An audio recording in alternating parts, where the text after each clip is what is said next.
Hello friends, welcome back to the new tutorial of the React in Hindi. तो आज की video में हम बात करेंगे स्टेल टाइम और कैश टाइम के बारे में। ठीक है। Stale time the duration until a query transition from fresh to stele.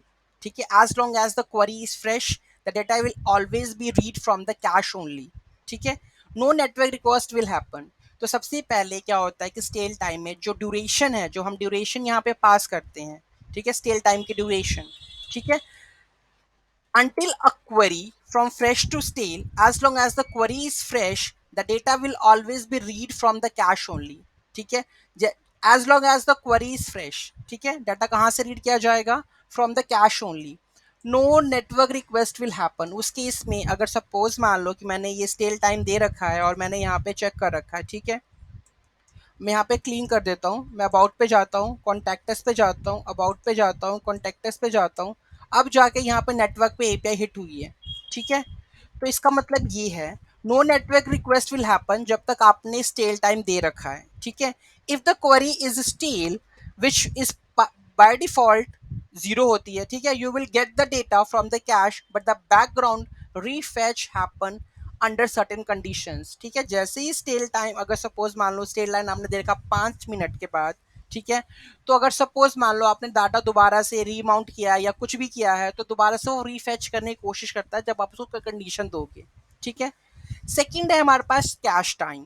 The duration until inactive queries will be removed from the cache. ठीक है। ये ड्यूरेशन कि इतने टाइम बाद हमारे कैश से वो डेटा रिमूव हो जाए। द डिफॉल्ट जो होता है, बाय डिफॉल्ट होता है 5 मिनट होता है, मतलब 5 मिनट तक ही कैश में वो रख पाता है डेटा। ठीक है। Queries transition to the inactive state as soon as there are no observer registered.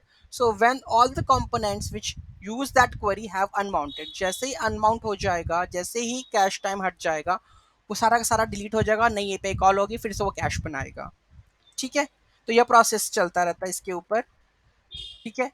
तो और stale time by default zero होता है। ठीक है। और कैश टाइम जो होता है बाय डिफॉल्ट कितना होता है? 5 मिनट का होता है। तब तक वो आपकी क्वेरी को अपनी कैश में रखता है और वहीं से सर्व करता है। ठीक है। ये तभी तो इंपॉर्टेंट है रिएक्ट क्वेरी, किसी, क्योंकि वो सारा का सारा डेटा क्या करता है, मैंने देख लो यहाँ पे मैंने सिर्फ इतनी बार यहाँ पे मैंने अबाउट अस कर दिया, कॉन्टैक्टस अबाउट अस कॉन्टैक्टस कर दिया, मेरी एपीआई अभी तक कॉल नहीं हुई।